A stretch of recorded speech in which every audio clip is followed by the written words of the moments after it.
Hola, ¿qué tal amigos de GCT Medios? Estamos en el Congreso de Jalisco para platicar con el diputado Alejandro Puerto sobre este tema que ha afectado mucho a los jaliscienses, sobre todo la perspectiva de lo que viene a futuro en el transporte público, que es el tarifazo. Claro. ¿Cómo está, diputado? Gracias por Muy recibirnos. bien. No, al contrario, muchas gracias por el espacio y qué gusto verlos de nuevo. Platíquenos, hay una propuesta suya, una iniciativa para buscar alguna solución para la ciudadanía en cuestión del tarifazo. Sí, fíjate que hay varias iniciativas en contra del tarifazo. Como hemos escuchado, está desde el plebiscito que están impulsando desde la sociedad civil, el referéndum, y nosotros presentamos la vía del amparo.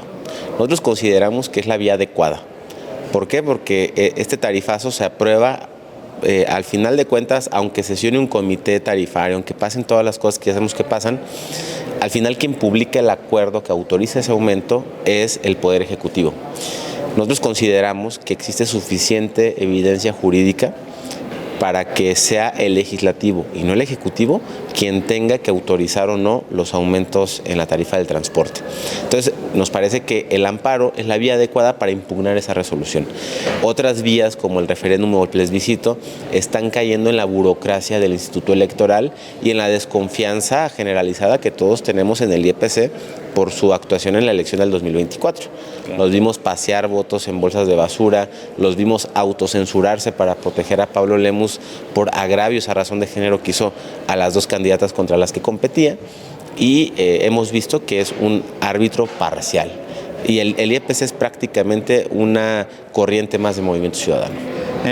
Para presentar un amparo se tiene a considerar una jurisprudencia para ello. ¿Cuál sería? Por supuesto, mira, es una estrategia bastante integral, muy grande, muy compleja, porque existía el debate de si el agravio a la ciudadanía era a partir de que se publica el acuerdo del Poder Ejecutivo, o el agravio se hacía hasta abril, cuando nos empezaban a cobrar los 14 pesos.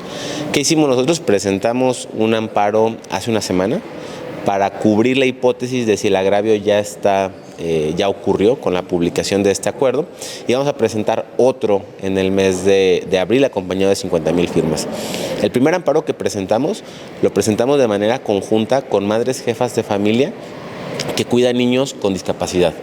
Para ellas el aumento es todavía un golpe mucho más poderoso, mucho más grande, porque demanda que si no tienen trabajo tienen que conseguir más dinero para llevar a sus hijos a terapia. Entonces el daño para ellas es tremendo. Por ahí vi que el gobernador andaba muy preocupado con este tema y decía que el amparo solo me amparaba a mí.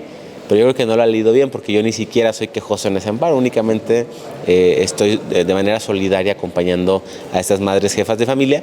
Pero en cuanto se consiga una suspensión sobre ese amparo, en la discusión de fondo, pues si se suspende de manera definitiva el acuerdo que autoriza el aumento, esa suspensión va a aplicar para toda la ciudadanía, porque lo que va a quedar sin efectos va a ser el acuerdo que aumenta las tarifas. Entonces, realmente es un amparo que le puede servir a toda la ciudadanía. En caso de que así suceda, que proceda el amparo y quede como, digamos, inhabilitada ese tarifazo y la tarifa se quede en 9.50, ¿qué seguiría? ¿Cuál sería el proceso para buscar mejoras al transporte público? Sí, mira, en la comparecencia que tuvimos hace unos días del secretario de Hacienda y del secretario de Transporte, quedó muy evidente que ellos no apuestan por mejorar el transporte. A ellos les parece que este modelo es muy eficaz para sus intereses. ¿Por qué? Porque es un esquema de concesiones que viven a base de subsidios y aumentos, sin ninguna necesidad de mejorar. Entonces, ese modelo ya no es sustentable, ese modelo ya no funciona para Jalisco. Tenemos que empezar a transitar hacia un esquema verdaderamente público. ¿Qué es lo que tiene que suceder? Detener el tarifazo y, en segundo lugar, empezar con la construcción de una empresa de transporte que sea 100% pública, propiedad del Estado. Por una razón muy sencilla. En ninguna parte del mundo, ninguna, el transporte público genera rendimientos. ¿Por qué? Porque no es negocio. Ni en Europa los trenes generan ganancias. ¿Por qué? Porque no son negocio. Su razón de ser es mover personas, no es lucrar. Entonces, Aquí en Jalisco le intentaron dar una imagen distinta y hemos vivido una larga historia de subsidio a los transportistas, al pulpo camionero, sin necesidad de que muevan gente. Su negocio no es mover gente, es vivir del subsidio y de los aumentos injustificados. Entonces, tenemos que plantearnos una empresa 100% pública, de transporte público, que le compita a este modelo ya muy viciado de las concesiones. Y en tercer lugar, tenemos que migrar hacia un sistema de manejo de los cobros, de las tarifas y de los traslados, que sea 100% transparente. Actualmente, cuando tú pagas en una alcancía ratera, lo que pasa es que ese dinero se va a un fideicomiso. Y como tú sabes, un fideicomiso genera rendimientos. Y teóricamente lo tenían en el gobierno, este fideicomiso, para tener recursos de libre disposición de manera rápida. Pero eso ha generado un círculo vicioso, donde el gobierno le jinetea el dinero a los transportistas hasta por 90 días, y a cambio los transportistas pues no pueden quejarse de la situación que ellos se enfrentan frente al gobierno para proveer el servicio del transporte público. Eso genera un círculo vicioso porque tienes a transportistas sometidos al gobierno y al gobierno sometido a los transportistas, porque ambos se necesitan. El gobierno necesita el dinero de los transportistas para las elecciones, para las campañas, el control político que puedan representar ellos, y los transportistas pues necesitan que el gobierno haga este tipo de cosas, ¿no? Aumentar tarifas de manera injustificada y desproporcional y regalarles dinero a través de los subsidios. Entonces, este fideicomiso es muy opaco en ese sentido.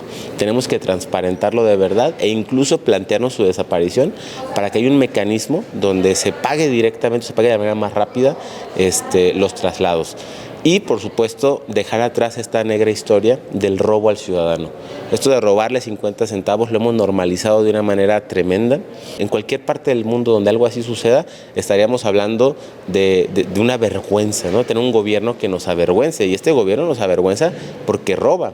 Sí. No solamente roba en grandes cantidades del presupuesto, sino al ciudadano en cada momento le está robando más. Ahora imagínate tú, al día de hoy han repartido 10,000 tarjetas naranjas.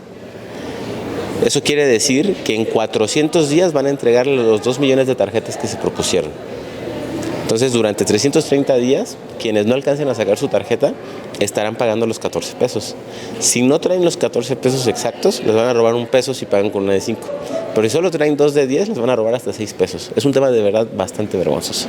Y la verdad es un tema que ha llamado mucho a la molestia en general, y que están buscando esas opciones que ustedes, como ya mencionó las otras diputadas que han hecho lo del referéndum y demás.